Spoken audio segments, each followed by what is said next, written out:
What is up, guys? It is Sunday the 3rd of July and this is your Tech News Roundup. Google announced the new version of Android, which is Nougat. And if you own one of the Nexus devices, you can actually upgrade right now. And if you're wondering why I'm shouting, there's really loud music which you can probably hear, and I'm gonna have to turn down in post because of copyright reasons.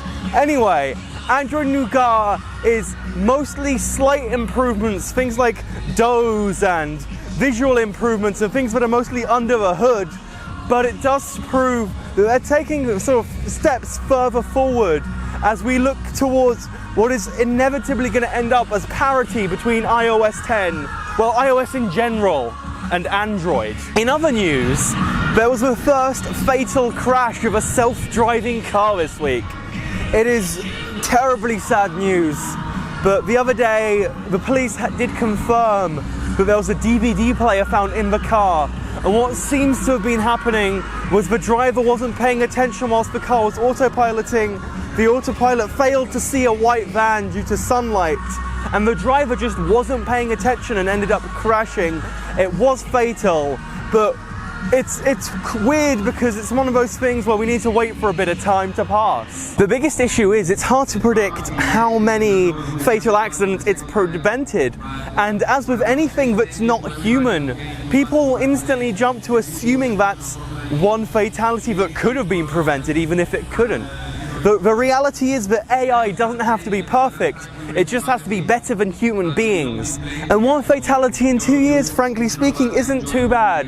And I'd say it's quite good. It's an achievement if you ask me. I feel like if that became a regularity in car driving, that would just be great, right? Imagine that, like a world where there aren't crashes on a daily basis.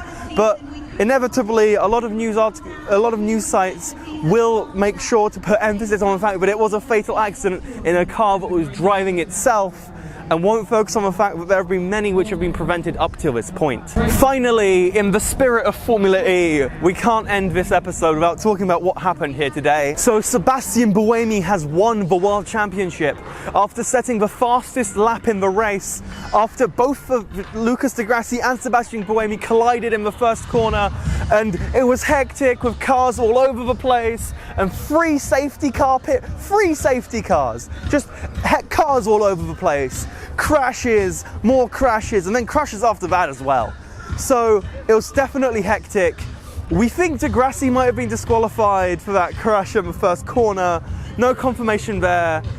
Buemi seems to have gotten away with it as well. It seems like he won't be disqualified.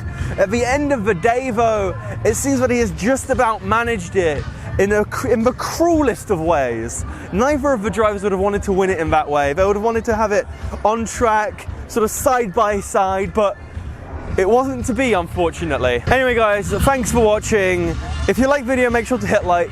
If you didn't, I'm not quite sure why you're watching this far in, but you are, so okay, whatever. Subscribe to see more videos like this one. Hit up here to see the last video I made, and hit up there to see a random video I haven't picked yet, and I'm not telling you what it is because that would be cheating. Anyway guys, I will see you next time.